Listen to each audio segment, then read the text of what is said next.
Nós, a Europa, tem a ver com a Europa, tem a ver consigo. À sexta, uma reflexão sobre a atualidade europeia. Ontem, dia 9 de maio, comemorou-se o Dia da Europa. Contamos em estúdio com a participação de Marco Teles, gestor do Europe Direct Madeira, e de Ana Rita Barros, formadora do Centro de Informação Europeia Jacques Delors. Dia da Europa, comemorado anualmente a 9 de maio. 74 anos depois, muito mudou, só poderia ser assim, não é? De 6 países fundadores, atualmente estamos com 27, perspectiva-se um alargamento no futuro próximo. Marco Teles, o que é que tem a dizer-nos sobre esse alargamento? Em condições normais, nós sabemos que temos já 9 países em, digamos, lista de espera, sendo que o mais antigo é a Turquia, como se sabe, já do anterior século, portanto já o pedido de adesão veio já em 99, portanto já tem aqui algum tempo. Aliás, o Estatuto de Adesão, o pedido da Turquia veio até ainda antes disso. Mas, portanto, estão alguns países, de facto, agora na lista de espera, digamos assim, para entrar oficialmente na família europeia. E o que se coloca aqui é desde logo, 3 questões. É garantir que estes países possam cumprir os tais critérios de adesão, como se sabe, os chamados critérios de Copenhaga, assinados em 93, portanto, os critérios políticos, económicos, jurídicos também, garantir que esses países estão em condições de assumir as obrigações da entrada na União Europeia. Depois coloca-se aqui o problema de se garantir o financiamento. E depois coloca-se também aqui mais uma questão além do financiamento, que é porventura repensar a arquitetura institucional, porque uma coisa é o funcionamento da União Europeia a 27, que já percebemos tem também algumas limitações, não é fácil. Aliás, pelo contrário, tem sido, de certa forma, cada vez mais difícil.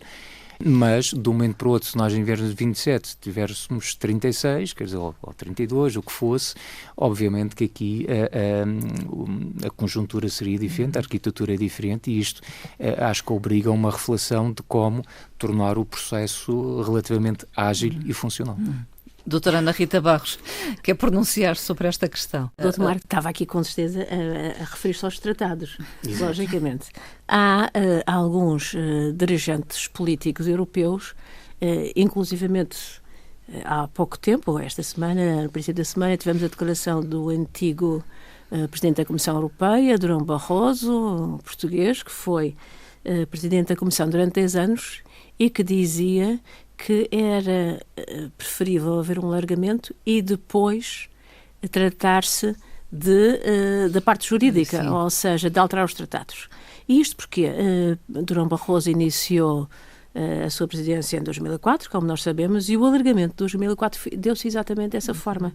Primeiro alargou-se, então para se aprofundar o processo europeu. Recordemos 2004 e 2007, porque é considerado mais ou menos o mesmo alargamento do 10+2. O Tratado de Lisboa, atual, sim, ainda em vigor, é 2009, é posterior a 2004. O que é que acontece?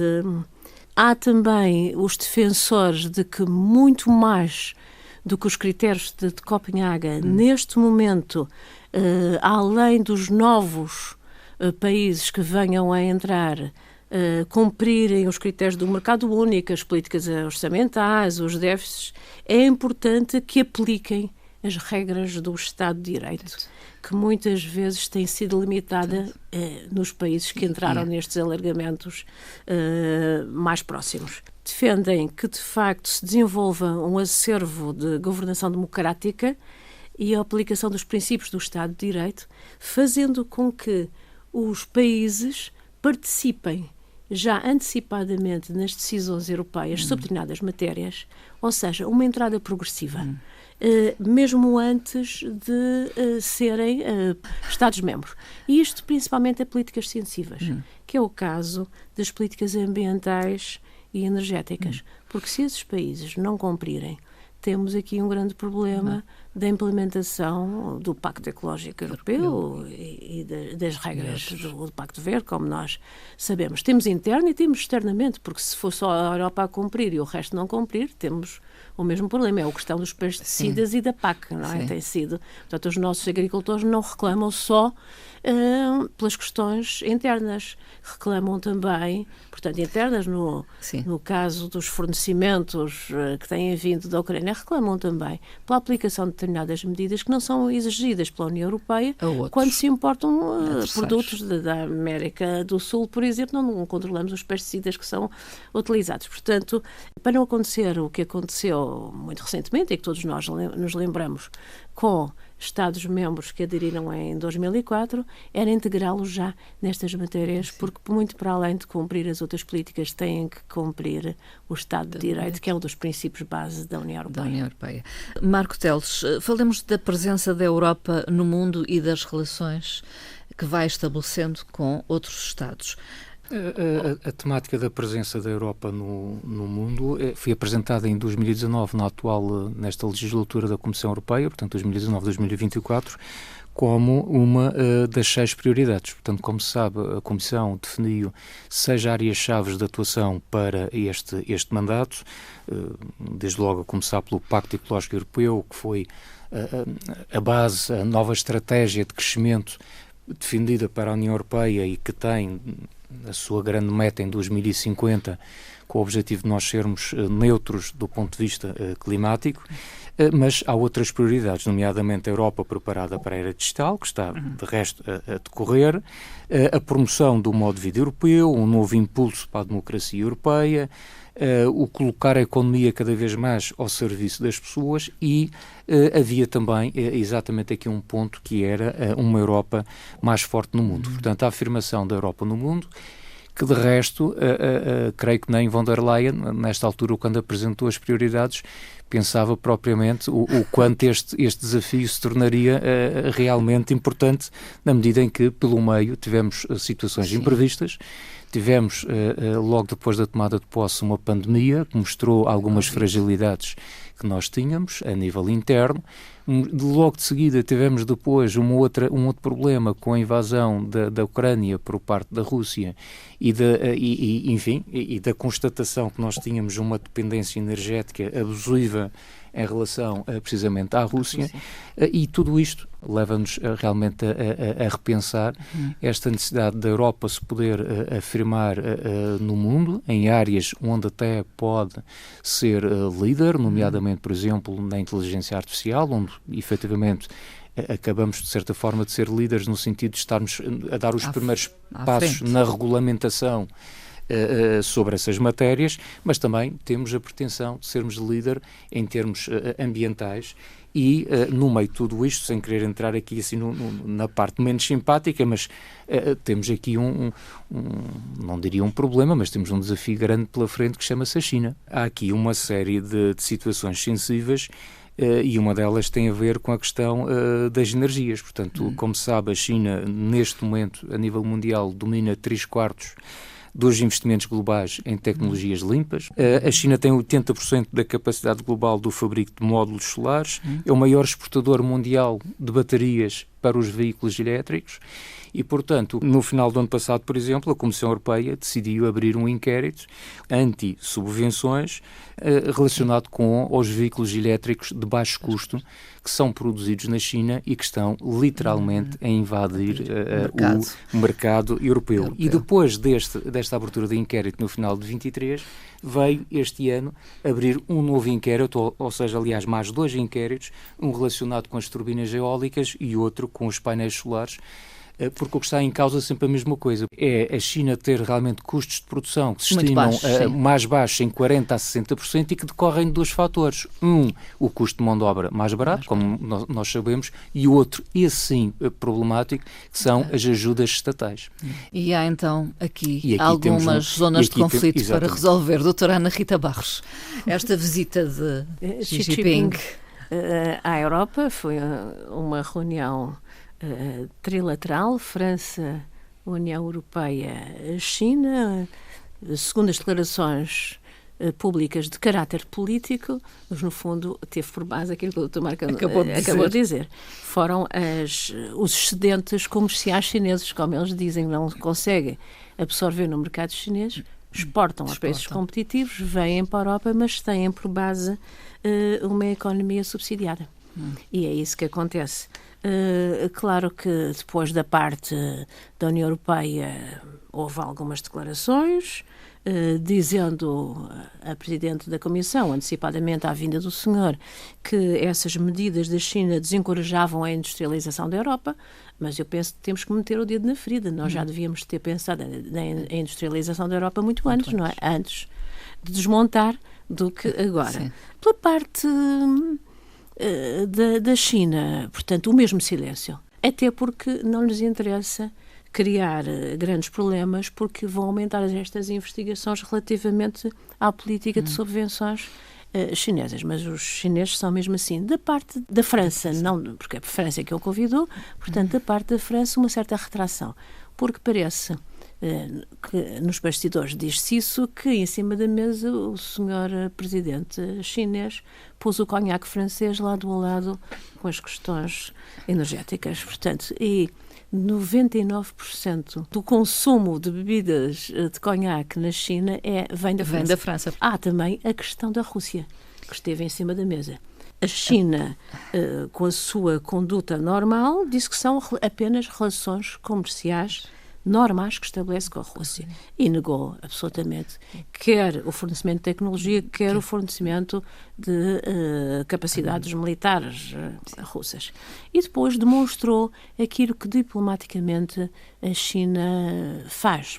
Fez questão de sair de Paris e ir para a Sérvia e depois visitar um Estado-membro que nós conhecemos muito bem, que é a Hungria. Portanto, penso que isso foi a resposta da China a esta reunião aos desafios política da União Europeia em particular. E fazer um acordo de comércio com a Sérvia também. A Sérvia, que é um dos sérios candidatos ao alargamento, à próxima fase do alargamento. À entrada na União Europeia. Acho que é a altura de falarmos das eleições europeias, que são então em Portugal daqui a um mês, para um período que é de 2024 a 2029.